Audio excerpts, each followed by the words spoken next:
Buonasera, solo due parole per ringraziare tutti gli amici con cui abbiamo ideato, organizzato questa serata. Primo, ringraziare la Fondazione Cini e Luca Massimo che ha avuto l'idea bellissima di questi 2 giorni di storia dell'arte a Venezia, eccolo qua che arriva.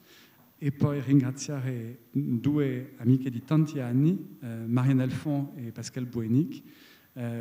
Penso 4 o 5 anni fa mi hanno parlato di questo progetto di filmare la storia dell'arte, che al momento secondo me non si chiamava ancora Un œil, une histoire. Quindi hanno parlato di questo sogno di registrare, conservare la parola dei grandi storici dell'arte e sono molto contento e anche felice che 4 anni dopo questa collezione prodotta da Zadig, Paul, Mélanie, con il canale Histoire in Francia, ci sono già 5 film bellissimi e ancora più felice che 3 dei storici dell'arte che sono l'oggetto di questi film sono qui presenti con noi. Victor Stoichita, Gilles Tiberghien, Michel Thévaux. Quindi grazie a tutti. I film sono presentati ogni giorno dalle 10 alle 18. Stasera non è una proiezione che vi abbiamo invitati, ma un incontro, un tavola rotondo che lascerò a Marianne e Pascal di presentare. Un'ultima parola perché queste giornate di storia dell'arte sono nate dall'idea di celebrare l'anniversario dell'Istituto di Storia dell'Arte della Fondazione Cini, quindi serve secondo me dire anche tanti auguri all'Istituto e vi auguro una buona serata.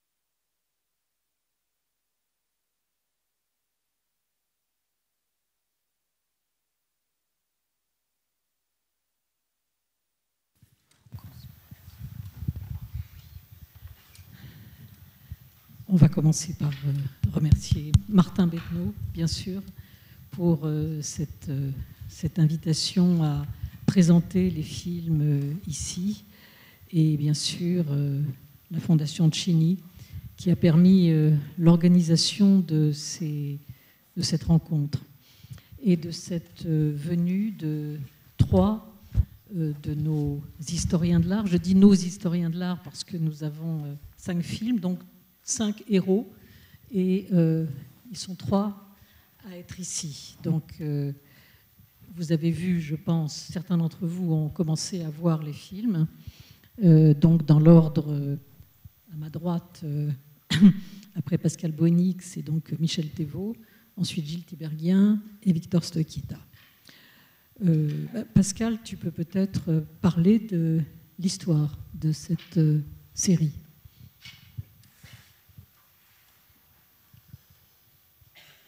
Alors juste pour rappeler rapidement notre rencontre, Marianne, puisque cette rencontre s'est faite autour de l'écriture, autour d'une série de films qui parlaient d'écrivains et qui montraient des écrivains au travail. Ça a duré un petit moment et je crois qu'on a eu l'envie ensemble de rendre compte du travail des historiens de l'art. Rendre compte de ce travail, c'est pas facile, enfin c'est aussi difficile que pour un écrivain, mais c'est peut-être quand même un peu plus difficile, je sais pas pourquoi, c'est des figures genre de travail dont on parle peut-être moins souvent, et on a imaginé une façon qui soit à la fois peut-être synthétique, mais aussi ludique, minimal, parce que faire des films, c'est pas toujours... on voulait un système, on voulait un dispositif qui puisse rendre compte systématiquement de ce travail. Et on a donc imaginé, pour les personnes qui n'ont pas vu le film, c'est très simple, ce sont 2 caméras, une caméra qui filme une table avec des images qui vont s'accumuler progressivement, et une caméra qui filme le commentaire, l'historien de l'art. Enfin, je dis historien de l'art pour aller vite, parce que finalement, c'est une expression sur laquelle on reviendra peut-être, qui est peut-être pas toujours parfaitement ajustée, mais qu'on utilise parce que c'est pratique. L'historien de l'art, donc, qui commente ce choix d'image qu'il a préalablement fait. Voilà. Donc, principe tout simple. Une parole, des images, et une table qui fonctionne finalement peut-être comme un miroir, avec des images qui... Donc, voilà. Qu'est-ce qu'on peut ajouter ?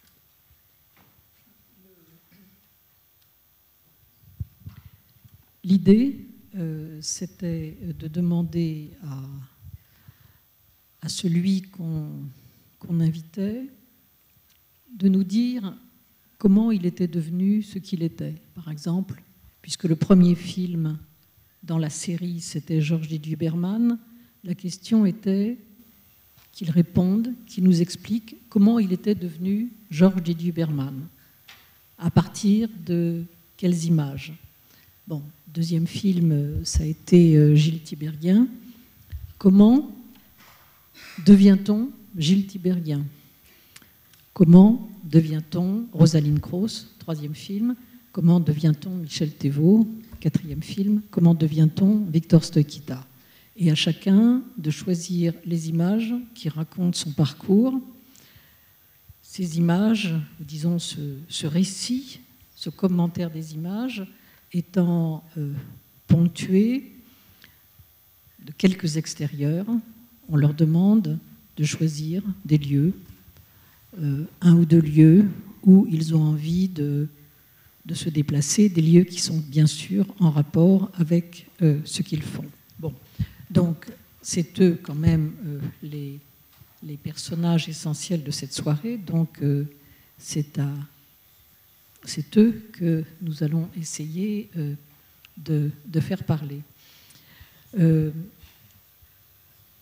Comment commence-t-on ? J'ai envie de commencer par une réaction de Michel Thévaux. Quand on est allé le voir à Lausanne, on lui avait écrit, on sentait qu'il n'était pas tout à fait certain d'accepter, donc on va le voir à Lausanne, et il nous dit « Pourquoi moi ?»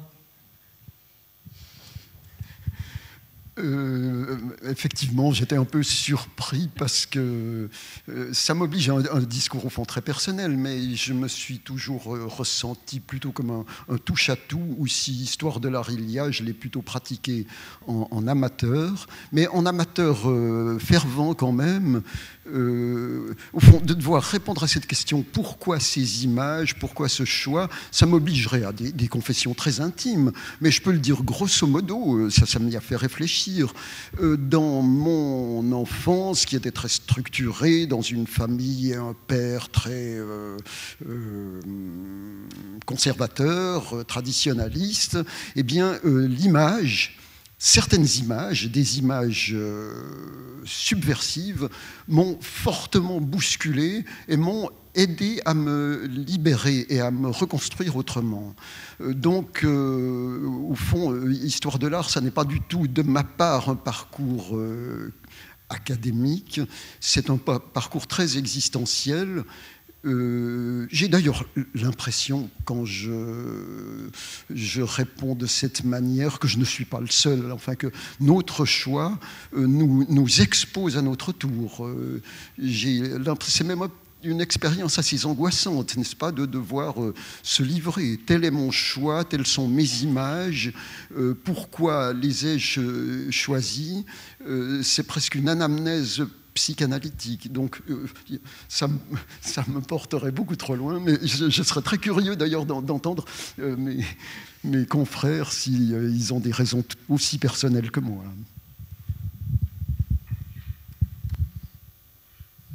Victor ? Bon, je pense que c'est un problème qui, à la fin, touche tout le monde, et je pense justement au choix qui a été fait pour l'instant. Donc, les 5 films que vous avez vus, que nous avons vus, mettent en scène tous des historiens de l'art qui en sont et n'en sont pas. Donc c'est un choix un peu atypique. Je me demande aussi pourquoi. C'est pas seulement un problème de choix. Je pense aussi ça s'explique par le fait que l'histoire de l'art bouge. On se trouve dans un moment où tout se redéfinit. Il n'y a plus une histoire de l'art. Bon, il y en a une histoire de l'art académique bien structurée, mais là où il y a des choses vraiment novatrices, où les choses bougent, sont des essais qui viennent, je pense, de personnes ou de personnalités qui essaient d'apporter quelque chose de nouveau avec des interrogations tout à fait nouvelles. Donc je pense que c'est un choix, mais c'est aussi une fatalité d'être là un peu.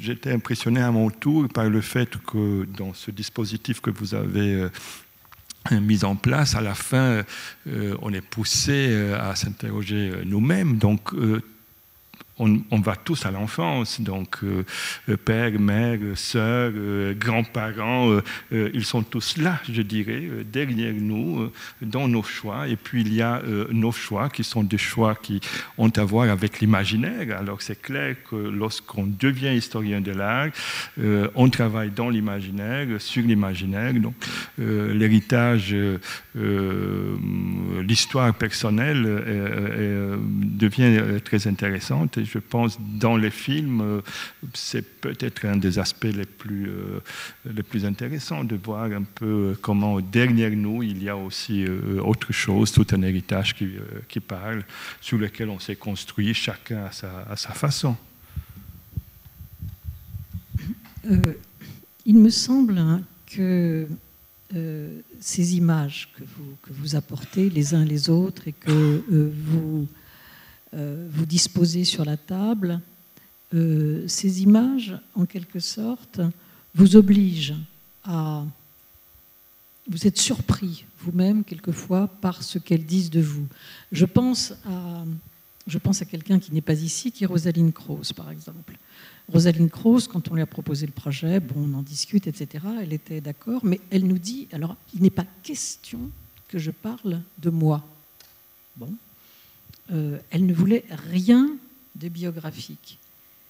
Et puis, voilà, les images sont là, et elle raconte comment elle allait au musée avec son père, et comment son père, etc., détestait tout ce qui était moderne, et il adorait Vermeer, etc., il l'emmenait régulièrement au musée.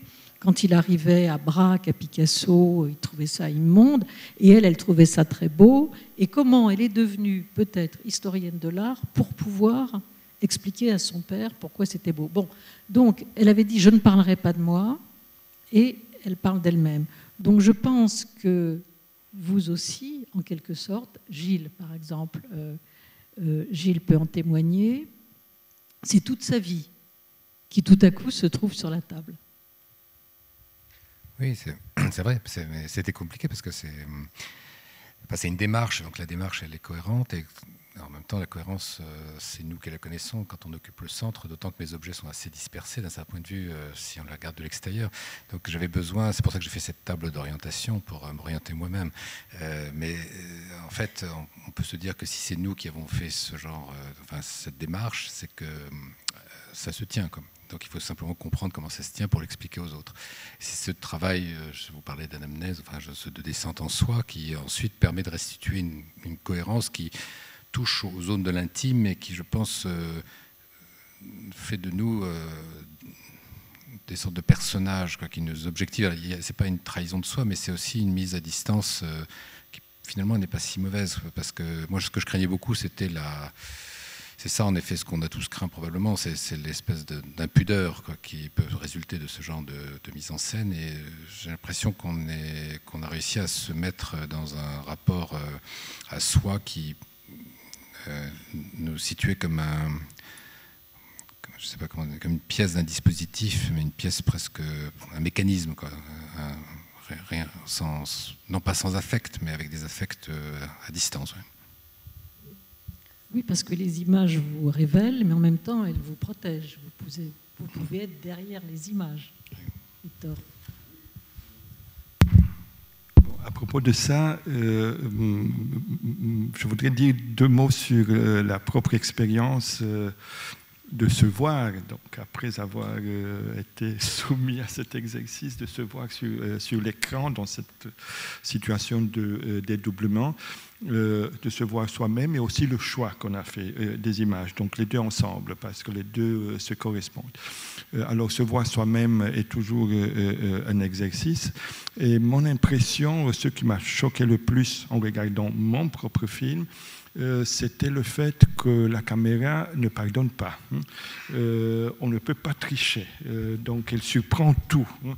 Ça, peut-être que pour quelqu'un qui a l'habitude d'être filmé, c'est déjà quelque chose de l'ordre du quotidien. Pour quelqu'un qui n'a pas cette habitude de voir en effet qu'un clin d'œil, un geste, la façon dont on manipule les images, comment on travaille avec le jeu de cartes. Et chacun d'entre nous a eu une manière tout à fait différente de travailler avec les cartes, avec les images reproduites, de le tenir en pile, de sortir une, mettre une autre à côté, jusqu'à la dernière question, la question finale. Est-ce que vous êtes content avec toi? Comment est-ce que vous voyez ce parcours?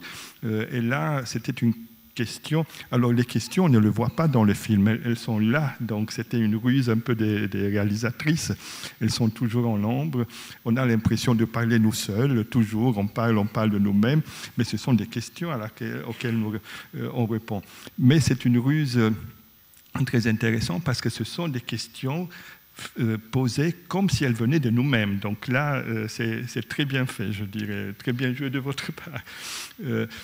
Et alors, bon, en répondant à toutes ces questions, à la fin, la question finale qui concernait tout le système des images. Là, je ne m'attendais pas au moment du tournage. C'était vraiment très spontané. Je me suis rendu compte en effet que tout ce choix d'images que moi-même j'ai fait correspondait à certaines structures, et ça m'a fait réfléchir. Donc j'ai appris beaucoup sur moi-même de ce film. Alors merci. Oui, juste une petite chose. Dans le film, vous dites « j'ai fait ce choix inconscient » à la fin quand vous voyez la table. Oui, alors que chaque image a été choisie consciemment, mais c'est évidemment le jeu entre les images qui...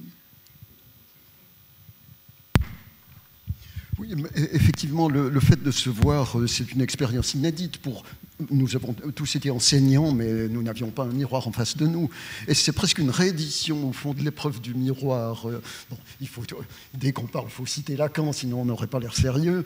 Mais effectivement, ce stade du miroir qui, quand on est petit, est accompagné du regard bienveillant de la mère, qui nous aide à assumer notre propre image, tandis que là, 50 ans ou 70 ans plus tard, la mère n'est plus là, et c'est un regard qui est beaucoup plus angoissant parce qu'on ne sait pas trop quelle sera sa réaction. Mais en même temps, ce qui peut-être est rassurant, c'est ce système du jeu de cartes que je crois tout le monde s'accorde à trouver bienvenu, et les participants à ce jeu et les spectateurs, je crois, parce que, au fond, c'est très métaphorique, cette histoire du jeu de cartes, de jouer aux cartes, n'est-ce pas? Les cartes, ce sont des images, nous les recevons, elles sont toutes faites, elles ont été produites, elles sont même très codées, avec des couleurs, ou des formes très déterminées, et en même temps, on les reçoit comme un jeu, c'est à nous d'en jouer, comme on joue aux cartes, hein. Des cartes nous échoient, et c'est à nous qu'incombe la responsabilité d'en jouer le mieux possible et selon notre initiative. Et en même temps, c'est très pédagogique parce que si tel est le jeu, eh bien, c'est au tour des spectateurs eux-mêmes de recevoir ces cartes, de se dire à moi aussi de jouer. C'est une manière de participer à ce jeu et de prendre conscience que l'art n'a pas comme ça d'existence objective absolue, que c'est une relation et que comme des cartes qu'on reçoit, c'est à nous d'en jouer, de donner un sens à cette œuvre d'art. Au fond, on en revient toujours à la fameuse proposition de Duchamp, ce sont les regardeurs qui font les tableaux, mais il ne faut pas la prendre d'une manière trop simpliste, cette proposition. Ça ne consiste pas simplement à renverser les choses et à dire l'artiste n'existe pas, c'est le spectateur qui fait tout le travail. Non, c'est beaucoup plus compliqué que ça. C'est un artiste qui dit cette phrase, c'est Duchamp, et ça signifie que lui-même, en tant que créateur, se dit « moi, je crée, et ça sera au spectateur de conférer un sens à ce que je fais ».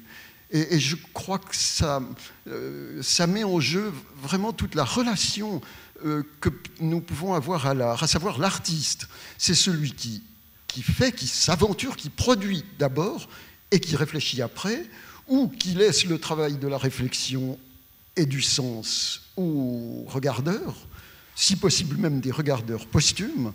Donc, au fond, ça montre à quel point nous sommes responsables des images que nous voyons. Et cette responsabilité, j'ai l'impression que l'objectif de cette série de films, c'est un peu de la faire partager, c'est-à-dire à votre tour de continuer ce jeu de cartes, à votre tour, c'est à vous qu'il est choix de donner sens à ce que vous voyez, parce que ce sont des énergies potentielles qui n'ont jamais délivré tout leur sens, et c'est à nous qu'il appartient de le délivrer, ce sens. Alors peut-être... Je peux en profiter pour vous poser une question concernant les reproductions, puisque ce que vous appelez les cartes, ce sont des reproductions soit de tableaux, soit d'œuvres de sculptures, soit de sites. Est-ce que ça vous a gêné de produire un discours d'historien de l'art, un discours sur ces œuvres, avec ces petites cartes dans les mains ? Il y a des spectateurs qui ont parfois été très très surpris en disant mais enfin on ne peut pas montrer les œuvres du Louvre sur des petits bouts de carton comme ça.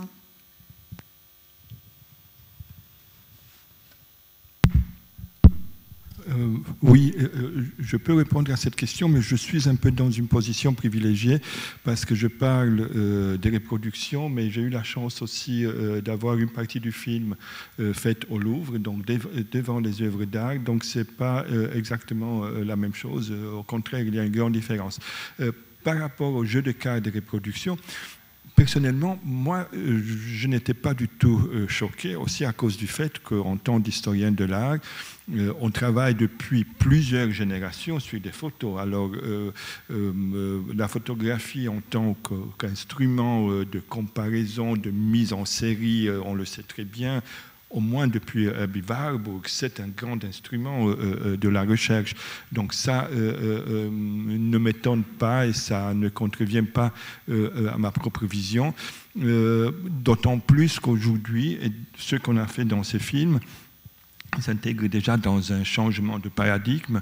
L'ordinateur nous offre d'autres possibilités de recherche, les images, les links, les réseaux, etc. Donc ce qu'on a fait dans le film, c'est un peu entre deux. Donc c'est entre l'ancien paradigme, travailler sur les images reproduites, et puis la mise en série actuelle. Donc ça, de mon point de vue, ça ne choque pas, mais c'est vrai qu'en parlant de reproduction, on parle Moi, je dirais plutôt d'images, et on a parlé tous d'images. On a même mis, donc Michel Tevaux l'a mis très bien, le problème de l'œuvre d'art. C'est quoi l'art à la fin? Est-ce qu'on parle d'art ou on parle en effet d'imaginaire et d'images? Et en effet, on a parlé plutôt d'images et le côté artistique sur lequel on peut disserter vraiment en profondeur lorsqu'on est devant le tableau ou en contact direct avec le tableau, c'est déjà autre chose. Oui, je crois que ces œuvres, ces images que vous disposez sur la table, dont vous vous servez, etc., elles ont des statuts différents parce qu'il y en a qui sont des images, des documents dont vous vous êtes servi, sur lesquels vous avez travaillé. Et puis, il y a des images qui sont là pour évoquer une histoire, une expérience. Je pense à ce que vous racontez, Michel Tevaux, avec Guernica, qui est la première image, et qui correspond à la vision de l'œuvre réelle et ce qu'elle produit dans votre vie, où je pense à Gilles Tiberghien, avec une photo de Smithson, Spiral Jetty, et où ça entraîne le récit d'une expérience physique de la recherche de cette œuvre, avec évidemment quelquefois des réussites et quelquefois des déceptions. Donc, Gilles, peut-être dire quelque chose sur ce statut différent de cette constellation d'images qui était sur la table. C'est-à-dire que ces images sont toutes des problèmes pour moi. Elles sont forcément... elles ne sont jamais que des... C'est des appuis pour essayer de raconter quelque chose, pour essayer de rendre compte d'une expérience, mais évidemment, ça ne se substitue pas à une œuvre, ça c'est clair. Mais ce sont même pas des reproductions, en fait. Ce sont des... Je ne sais pas comment dire ça. D'abord, il y a leur nombre qui était compliqué à choisir. Moi, j'en les ai fait un peu pulluler, j'avoue, au détriment presque parfois de l'intelligibilité des choses. Alors, vous êtes très bien débrouillé pour arriver à concentrer tout ça, mais j'avais un peu un débordement de discours autour d'images qui elles-mêmes étaient débordantes. Ce défaut, vous l'avez corrigé, mais c'est-à-dire, ça veut dire que ces images, elles avaient plutôt pour moi le statut d'image fixe dans un développement mental. C'est-à-dire que ce sont des arrêts sur une pensée, quoi. Et c'est au moment où je me mets à retracer une expérience que l'image apparaît, que ensuite elle me donne un point d'appui pour poursuivre plus loin. Donc tout mon problème étant d'abord celui-là, celui de la dynamique de la pensée par rapport aux images qui sont censées en rendre compte, et rendre compte d'une expérience sensible également. Et puis le second problème, il était lié aussi au rapport de l'image à l'espace. Parce que moi, ce qui m'intéresse évidemment le plus là-dedans, c'est le volume, l'espace. Et ces images, par définition, n'en rendent pas compte ou très mal. Et donc, elles sont des espèces de... Je ne sais pas comment dire, sont des témoins fantomatiques, quoi. Et elles sont d'ailleurs dans le livre que j'ai pu faire, dans un certain nombre de livres que j'ai pu faire sur la sculpture ou sur les objets en volume, elles ont des statuts complexes qu'il faut que j'analyse en permanence. Et donc dans le film, pour moi, elles sont problématiques de toute façon. Donc parler à partir d'images, c'était de toute façon revenir à ces problèmes de volume, d'espace, d'expérience, etc. Sur cette question de l'image, moi j'aurais peut-être la réponse inverse, c'est-à-dire je reprocherais à ces images d'être trop fidèles. Ce que j'attends d'une reproduction, la première chose, c'est qu'elle s'assume en tant que reproduction, c'est-à-dire que traduction. Au fond, nous sommes, en tant qu'historiens de l'art, entre guillemets, des professionnels de l'infidélité, c'est-à-dire de cette transposition, ce travail de reconstruction, je le répète, de l'image que nous faisons. Je pense que déjà le fait de percevoir une œuvre d'art, c'est déjà la traduire dans notre code, c'est déjà l'élaborer. Et tant mieux si nous assumons cette élaboration, si nous la marquons, nous la faisons ressentir. Donc une bonne reproduction, ça doit être une reproduction, si possible en noir et blanc, si possible infidèle, et qui peut-être nous attirera à voir l'original, et peut-être nous attirera d'une manière plus complexe à nous rendre compte que peut-être que l'original lui-même est déjà faux. C'est Picasso qui disait je suis un faussaire, je ne fais que des faux. Il y a certaines peintures qui ne voulaient pas signer aux grands dents des collectionneurs en disant mais c'est un faux. Puis on lui disait mais c'est vous, on a la preuve, on se voit. Non, je suis un faussaire. Donc il y a une fausseté, l'image est un simulacre, il y a une fausseté radicale. Et il faut qu'elle soit marquée, d'où l'opportunité de ces images médiatrices. Écoutez, c'est bien que vous parliez de ça, parce que quand on a commencé la série, il est vrai qu'on était assez radical. On avait dit des reproductions, on ne filmera que des reproductions, et dans le montage, on utilisera les reproductions. Et puis après, il en est allé un peu différemment à cause de notre plaisir à regarder certaines choses. Et quand, par exemple, Victor Stoïkita parle de la sensualité d'une image et qu'on voit un petit truc avec des couleurs affreuses ou des... C'était pas possible. On s'est dit non, il faut quand même, tant pis pour la radicalité du principe, on va quand même aller chercher. Et on a fait ça pour les derniers films. On est allé chercher des hectares en couleurs. Donc on a triché. Il est vrai, on a triché. Mais ça nous fait assez plaisir d'avoir triché avec ces reproductions. Oui, on les a améliorées parce qu'elles étaient quelquefois très, très insuffisantes. Je me souviens de...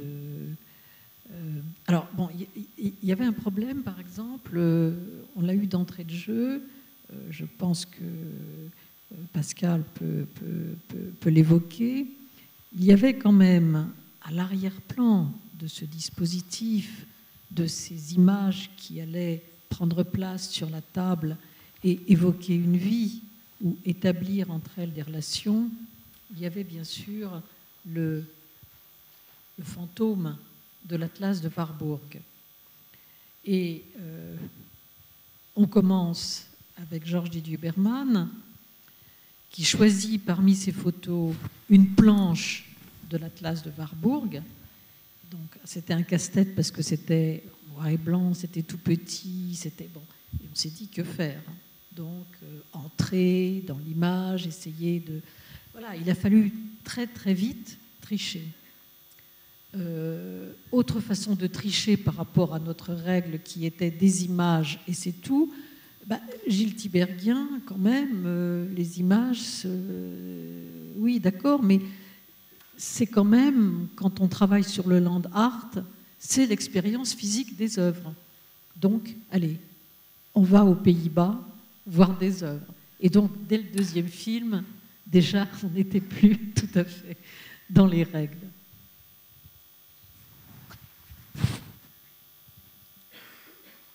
Alors, je pense qu'une des choses qui vous ont surprises les uns les autres, c'est de voir les films des autres.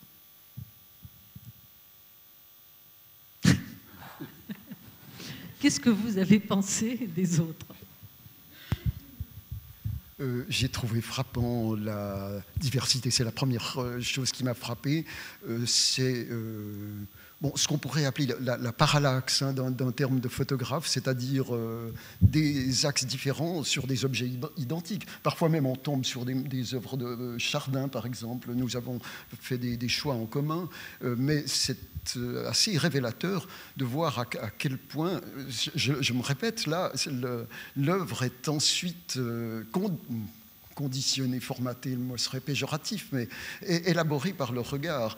Et j'ai l'impression que cette diversité-là, entre nous, fonctionne un peu comme la perception binoculaire, sauf qu'il y a encore plus que 2 yeux, il y en a 5 pour le moment, et que ça soulève un relief là où l'œuvre aurait pu paraître trop évidente. Je crois là aussi que ça a une valeur pédagogique, que cette relativité de la réalité de l'art relative au regard qu'on jette sur elle. Donc c'est surtout ça qui m'a frappé, c'est cette diversité. Victor ? Voilà. Oui, donc sans doute, on a été tous très intéressés. Personnellement, j'étais intéressé d'entrer un peu dans le laboratoire de mes collègues, d'être un peu chez eux, de voir comment ils travaillent, leur espace, la table de travail, comment ils se positionnent, s'il y a des livres, s'il n'y a pas de livres, s'il y a des images au mur. Donc ça, c'est extrêmement différent, c'est un aspect. Le second concernait les itinéraires que chacun d'entre nous avait choisis. Là, il y a des différences notables. Donc, dans le film de Jordi Duberman, par exemple, c'est un film qui se passe plutôt. Alors, c'est intéressant. Donc, c'est un film d'intérieur. Donc, tout se passe à la table de travail, chez lui, dans la bibliothèque.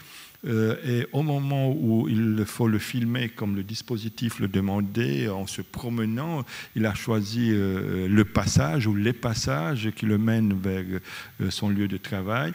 C'est un choix emblématique, donc on pense tout de suite à Walter Benjamin, donc à la problématique des passages, etc. Mais il n'y a pas une sortie dans la nature. Donc il y a...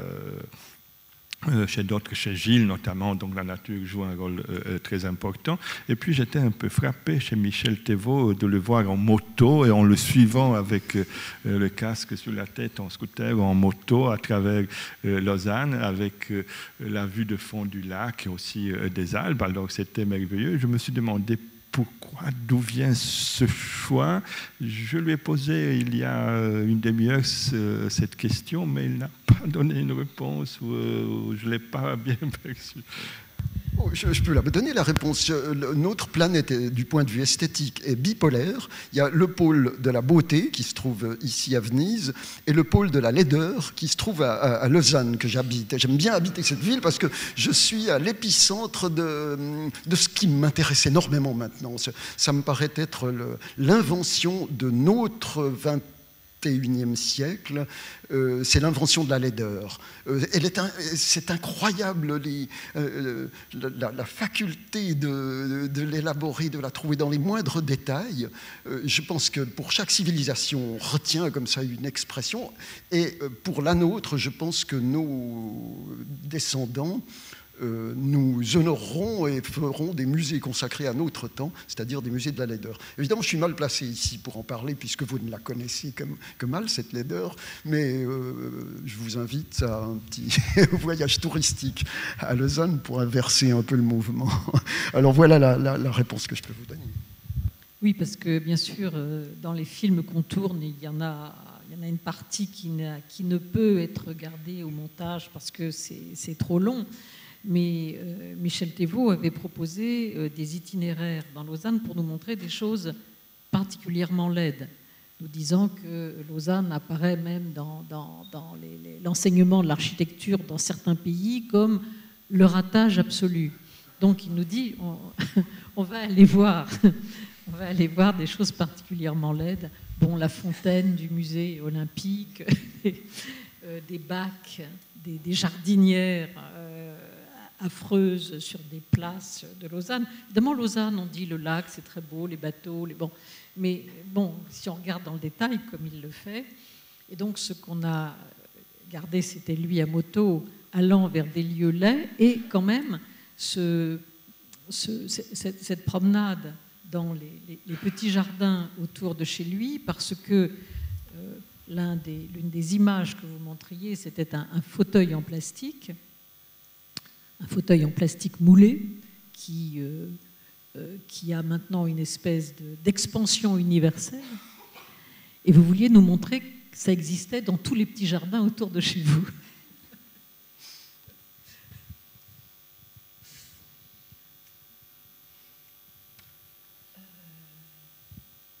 Oui, Gilles. Les autres, les films des autres. Ceux que j'ai vus, parce que je ne les ai pas tous vus, mais néanmoins, enfin, disons que globalement, moi, de toute façon, ce que j'aime là, c'est d'entendre des voix, quoi. C'est la voix, pas seulement la voix qu'on porte, mais la voix au sens de la singularité, quoi. C'est au-delà des discours qui sont lissés dans les livres. Là, on entend quelqu'un qui parle de son objet et qui en parle en suivant des mécanismes singuliers, quoi. Il y a des escaliers spirales, il y a des grandes voies, il y a des passages dérobés, il y a toute une architecture qui se met en place, qui est passionnante pour comprendre en fait une démarche qu'on ne voit pas autrement quand on lit les auteurs qui sont là, par exemple, ou même dans les choix d'auteurs que j'étais frappé dans le film de Georges, de voir la restriction qui s'était imposée, par exemple, pour parler de certaines choses et pas d'autres. Pourquoi ce choix? À un moment donné, c'est bien quelque chose qu'il a mis en place pour une raison qui reste encore une autre interrogation. Et pour chacun, je pense à chaque fois, on a dit certaines choses et pas d'autres. Il faudrait savoir pourquoi on l'a fait, mais ça, c'est une autre question. Oui, je crois que ça nous avait surprise quand Georges Duberman a proposé ces images. Il nous a dit, je vais vous montrer, j'ai choisi des images. Pour la plupart, ce sont des images dont je n'arrive pas à parler, qui sont peut-être des programmes d'études ou voilà, des zones de troubles intenses. Alors il y a dans son choix, il y a des images dont il a pu parler, notamment évidemment des panneaux de Frangelico, des choses comme ça, mais il y a beaucoup d'images dont il ne peut pas parler, notamment des photos de la Shoah par balle au début. Je pense que Victor Stoichita nous a dit très vite, ce sont des images sur lesquelles je n'écrirai pas. Donc la question, c'est pourquoi avez-vous choisi des images dont vous ne pouvez pas, disons, sinon parler, qui ne seront pas des objets d'étude? Bon, parce que les images, je pense, les images qui nous ont marqué le plus sont des images sur lesquelles on parle à peine ou très difficilement. Et ça, c'est ressorti aussi d'autres interventions dans le film. Et en effet, l'exercice de l'historien de l'art, peut-être que c'est une leçon de cette première partie du série des films, l'exercice de l'historien de l'art, c'est un exercice difficile parce qu'on est un peu, disons, oui, on lutte un peu avec nos propres préférences qui sont presque, je ne sais pas si inavouables, mais très difficilement abordables. Et puis, la profession qui nous demande une attention, une rationalisation de nos propres sentiments, de notre propre vécu devant les images. Donc on parle de la seconde partie et on a l'intention, enfin oui, c'est beaucoup plus facile de ne pas parler des autres. Donc, et ça, je pense, c'est assez évident chez la plupart des Peut-être que je me trompe, mais je n'ai pas l'impression que ça soit votre cas, Michel Thévoux. Et peut-être que je me trompe. J'ai l'impression que les images dont vous parlez, les œuvres dont vous parlez sont des choses qui vous ont énormément touché, qui ont une histoire personnelle avec vous. Ou plutôt, vous avez une histoire personnelle avec, je pense à Judith Scott, par exemple, Oui, c'est sûr, c'est des images ou des œuvres à la base qui ont représenté une sorte de défi, n'est-ce pas?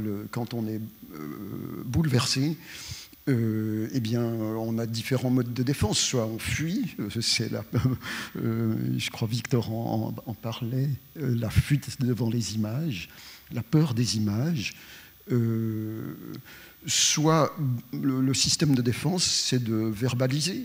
C'est au fond une méthode un peu psychanalytique, d'essayer de formuler les choses. Alors personnellement, c'est ce qui me motiverait, c'est mon moyen de défense, de riposte à l'angoisse à moi, c'est de les convertir en mots et pour leur donner un peu plus encore de caractère opérationnel, de les proférer en tant qu'enseignant, et encore, si je peux y arriver, de les écrire. C'est un système personnel défensif, c'est ce que je répondrai pour ce qui me concerne. Gilles?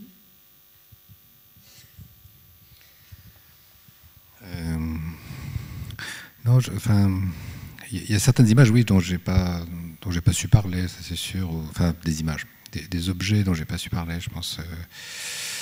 Soit parce que je n'arrivais pas à trouver la bonne connexion avec le centre du propos, et donc elles sont là, mais elles sont là parce qu'elles sont désignées comme importantes, mais elles ne disent pas grand-chose finalement pour elles-mêmes.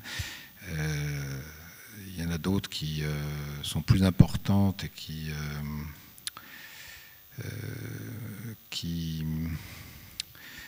sont bien là quand même où elles doivent être, mais parce que c'est une sorte de... J'aurais pas pu les éviter non plus. Peut-être que là aussi j'ai été un peu en défaut. Je sais pas. À chaque fois, on sait pas trop quel rapport on a avec tout ça, quoi.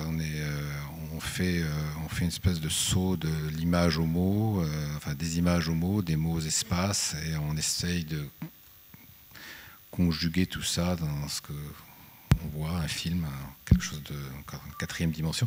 C'est une alchimie assez curieuse, ce qui fait que quand je me suis regardé à la fin, je savais pas trop ce film quoi en penser, quoi. Et puis finalement, puis on s'aime pas beaucoup en plus en général. Enfin moi je m'aime pas beaucoup en image.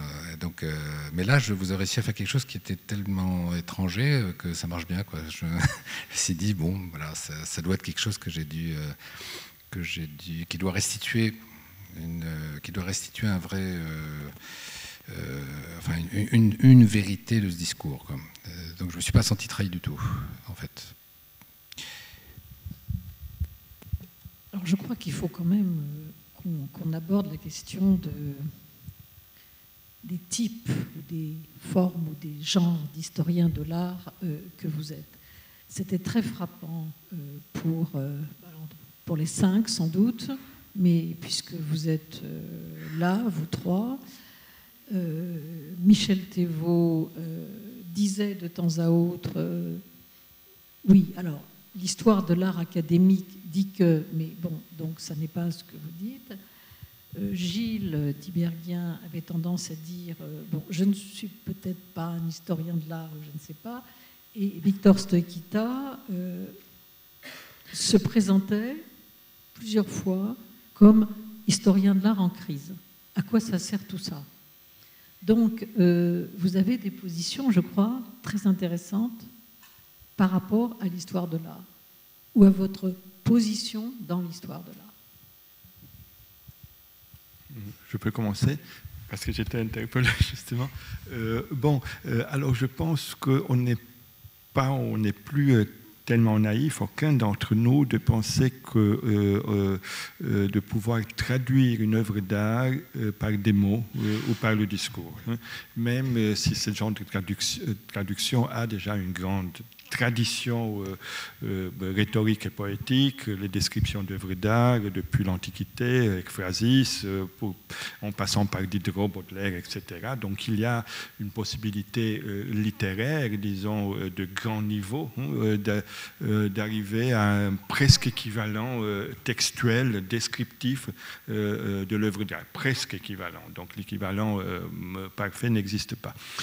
Par contre, il me semble, moi je le sens dans l'histoire de l'art que je pratique, des modalités alternatives de faire parler les œuvres d'art, pas en les traduisant, ce qui est impossible, mais moi je pense à nos pratiques, à mes pratiques auxquelles je suis habitué, donc le livre et aussi l'exposition. Donc faire un livre d'histoire de l'art, c'est en effet un exercice de parler d'images, mais à travers une mise en scène des images. Donc il y a le texte, l'écriture qui dialogue avec notre propre savoir, avec le contexte des images, puis il y a les illustrations. Un livre d'art bien fait est vraiment quelque chose, un discours parfois à peine saisissable, d'interaction entre la traduction verbale et l'image qui est à côté. Il y a un rythme entre le texte et l'image. Et puis l'autre, c'est l'exposition. Alors nous avons tous plus ou moins cette pratique de l'exposition ou du musée. Donc l'accrochage, mettre ensemble des images, c'est déjà un discours. Et là, ce discours se manifeste dans les interstices entre les deux. Donc on interpelle le spectateur de lire, d'arriver à faire lui-même des connexions qu'on lui suggère ou qu'on essaie de lui suggérer avec une certaine stratégie. Alors voilà, c'est là les deux modalités principales, au moins de mon point de vue, mais peut-être il y en a d'autres, il y aura d'autres que je ne connais pas très bien pour l'instant.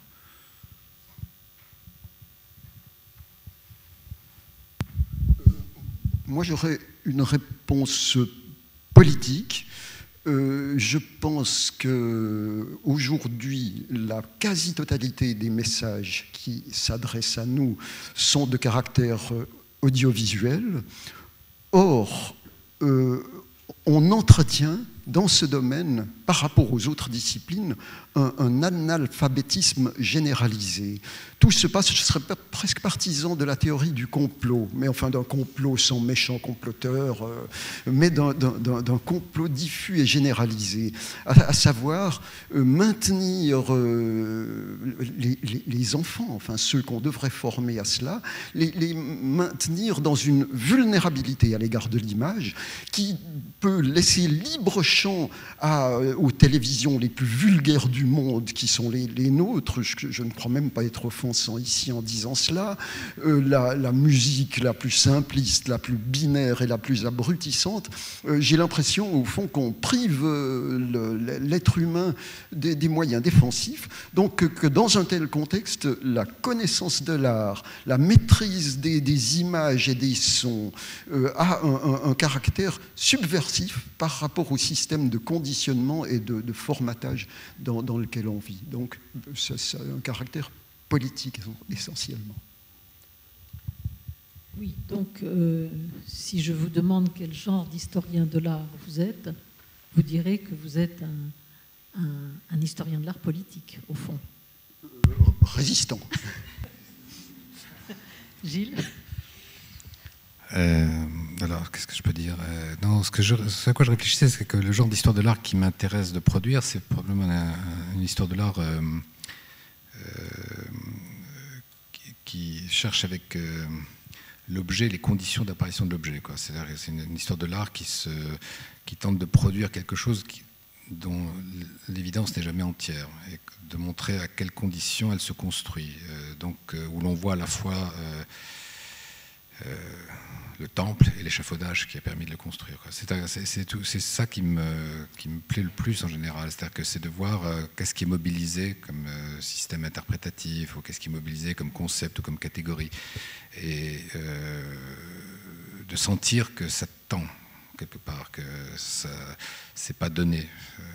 Et donc qu'est-ce que je peux dire, une histoire de l'art spéculative, non pas au sens où ça serait une histoire de l'art hegelienne ou je sais pas quoi, non, ça sûrement pas. Non, c'est une histoire de l'art ou critique peut-être, qui s'interroge sur ses propres conditions.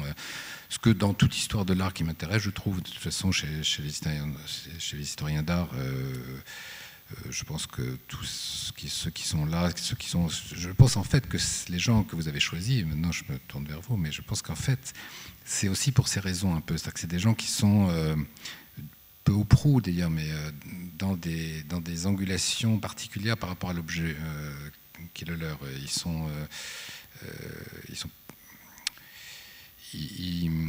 Oui, c'est ça, c'est ce genre de démarche, j'ai l'impression que vous cherchez en fait à mettre en évidence. C'est des mouvements de pensée et qui ne vont pas de soi.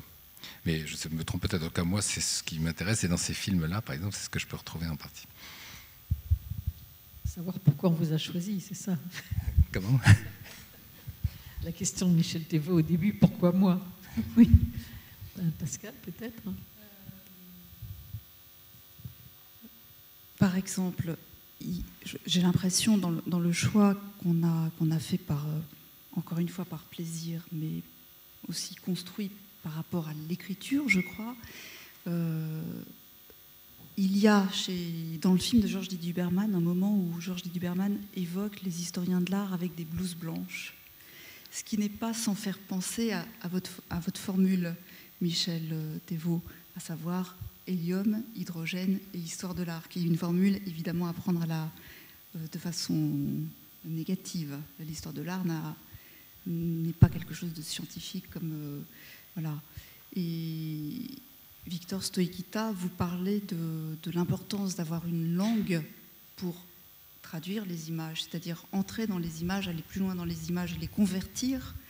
Donc je crois qu'une des réponses qu'on pourrait faire, Marianne, je ne sais pas si tu me suis, c'est quand même cette problématique de l'histoire de l'historien de l'art qui doit, à un moment, se mettre à sa table et écrire son livre d'histoire de l'art. Et peut-être que c'est à vous de dire si cette phase, si ce moment du travail est effectivement quelque chose d'important pour vous, ou si c'est quelque chose, une partie du travail comme les autres. Aussi, voilà, est-ce qu'il y a un effet de cristallisation à la fois du savoir, de ce que vous êtes? Voilà, je vous pose cette question de l'importance de l'écriture du livre. Je peux commencer par ma propre réponse. Alors, premièrement, je dois dire que je suis extrêmement heureux de pouvoir le faire, d'avoir le temps, la possibilité et le fait que le monde, la société, l'histoire m'a permis de faire ce que je fais.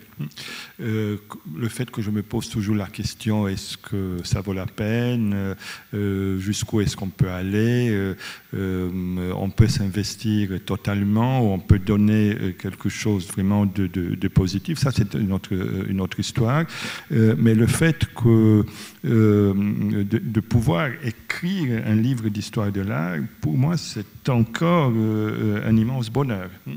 Et j'ai l'impression aussi qu'on a un côté, je ne dirais pas artiste nécessairement, mais créateur. Alors ça c'est sûr, moi je le sens au moment où on compose un livre, donc on conçoit le rythme, la problématique, les chapitres, pour ne pas parler aussi de la mise en page des photos qui fait partie de ce discours intermédiaire.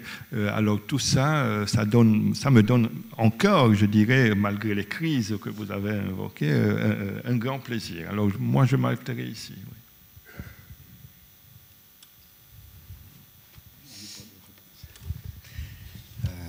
Oui, je pense que c'est quand on est... Enfin, j'ai l'impression, sauf que c'est un peu le cas pour tout le monde, qu'écrire un livre, c'est une affaire, qu'il soit un livre d'histoire de l'art, un livre... alors c'est d'autres objets, mais quand même, un livre de littérature, c'est écrire, ou alors ça vaut pas grand-chose. Écrire, c'est quand on écrit sur un objet comme un objet d'art, on écrit... C'est Schlegel qui dit, alors bon... celui qui est critique, il est en même temps critique d'art, il est en même temps artiste critique, d'une certaine manière. Lui, sa grande idée, c'est de pouvoir être à la fois le critique et l'artiste. Alors, tout le monde n'y parvient pas, mais il y a certainement une postulation comme ça dans l'écriture sur l'art, ou sur les objets d'art, sur l'expérience artistique, qui est d'être soi-même en position de faire œuvre. Alors, comme dit Victor, il y a quand même ça un peu, il y a cet aspect, et qui passe alors par un rapport singulier à l'écriture, qu'on a tous différents. Peut-être certains ont voulu faire de la fiction avant, peut-être certains en ont fait, peut-être je ne sais pas comment, ce que vous avez les uns et les autres eu comme expérience d'écriture, mais il y a certainement ce rapport-là, c'est évident, et quand on interroge en fait les historiens de l'art, quand on les connaît bien, on voit bien qu'ils ont tous eu, si peu que ce soit, enfin en tout cas pour ceux que je connais, un rapport à l'écriture particulier. Donc, alors ce rapport, après, il faudrait le développer. Dans le cas de l'histoire de l'art, moi, je sais par exemple que quand j'ai pensé à... Mais ce n'est pas que le seul livre, mais puisqu'il est là au centre de ce film, quand j'ai pensé à Land Art, j'avais des idées de mise en scène, de mise en page. Et l'une d'elles m'était venue d'un catalogue de Michael Heiser qui s'appelle Sculpture in Reverse, qui est un livre qui m'avait fasciné parce que c'est un livre qui montre à travers des images de différents formats des processus à l'œuvre et avec des systèmes, des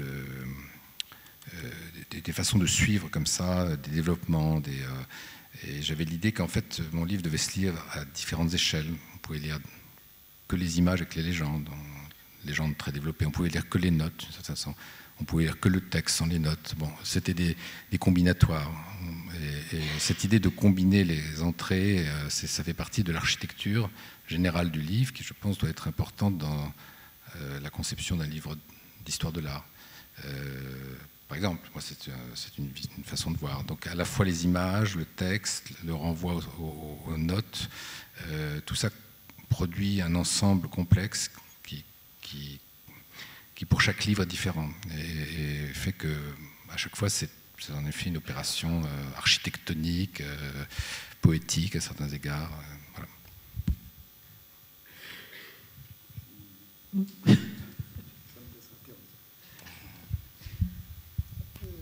On peut peut-être demander à la salle s'il y a des questions adressées à ces 3 historiens de l'art français qui sont aujourd'hui à Venise.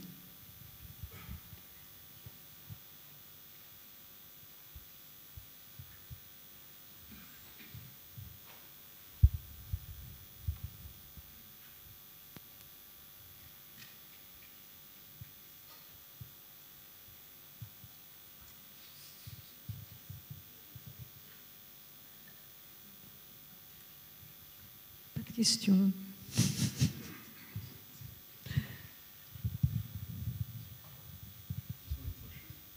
Ah oui, qui sont les prochains? Bonne question. Qui sont les prochains? Oui, puisque donc il y en a 5. Et donc nous entamons une 2e saison, comme si il s'agissait de Mad Men ou de Downton Abbey. Alors, la 2e saison commencera avec Michael Fried, que nous allons filmer là dans quelques jours. Il sera de passage à Paris. Ensuite, Jean Clair. Ensuite, nous allons à New York filmer Svetlana Alpers. Et tout de suite après, un peu à New York et puis un peu en Belgique ou en France, Thierry de Duve. Et puis, il y a un joker concernant le 5e de la 2e saison qui n'est pas encore fixé.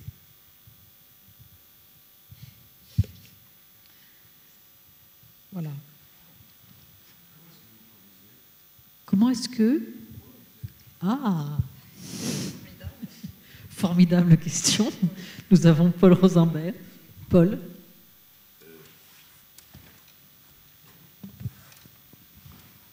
Bonjour. Pouvez-vous répéter votre question ou plutôt... Eh bien... D'accord. Alors, 2 auteurs-réalisateurs, les personnages, nos héros, une chaîne qui nous suit et qui nous épaule, la chaîne Histoire dont la responsable documentaire est dans la salle, le Centre national du cinéma, des fondations, nos amis ici présents, et le reste relève d'une cuisine qui n'a pas un grand intérêt. Mais voilà quel est le dispositif global de la production. Et donc Mélanie Gérin, ici présente, assure la production avec une équipe. Et que puis-je vous dire d'autre?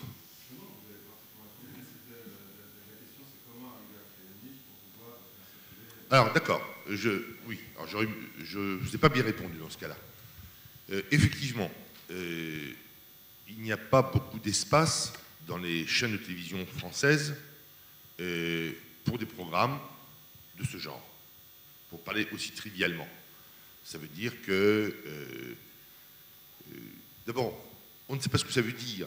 Et nous-mêmes, si nous avions envie, si la proposition de Marianne et Pascal nous a séduits, c'est parce que la parole des historiens de l'art, nous ne la connaissions pas. Elle est peu connue. On connaît la parole d'un certain nombre d'historiens, d'intellectuels dans beaucoup de disciplines. Les historiens de l'art sont souvent cantonnés à leur public habituel, qui est un milieu universitaire, ou le milieu de l'art, des arts, mais un milieu pas si ouvert que ça. Et je vais rebondir sur ce qu'a dit notre ami. La télé a aussi des avantages. C'est un mass média, c'est un lien social qui a ses perversions, certes, mais qui a ses avantages. Il touche, ou il peut toucher le plus grand nombre.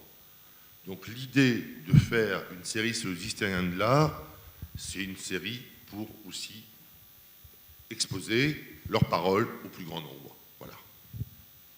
Est-ce qu'il y a aussi une dimension livresque dans la forme filmique? Est-ce qu'il y a une édition DVD? Il y aura une édition DVD, oui, absolument. Toujours dans l'idée de le diffuser, ce propos, ces films. Et... oui, DVD ou VOD, enfin, peu importe, mais qu'il y aura... les films sont prévus et sont pensés pour avoir une vie longue et la plus large possible, sur des différents médias.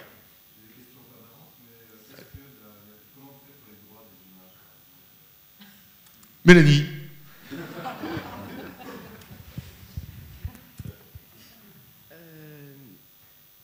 La plupart des images choisies, enfin pas toutes les images, mais certaines des images sont bien sûr libres de droit puisque les auteurs les images soumises aux droits d'auteur sont les images de moins de 70 ans. Donc il y a pour les images contemporaines la DHP et pour le reste ce sont des images libres de droit.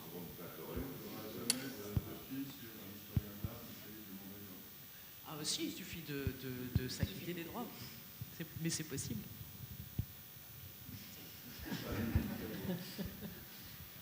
Non. C'est vrai que s'il y avait eu, mais c'était tout à fait possible, dans le choix des historiens de l'art de cette collection, ou dans les suivants, des images, enfin des œuvres récentes, contemporaines, ce serait juste plus compliqué. Mais ce n'est pas impossible. Voilà. Rien n'est impossible.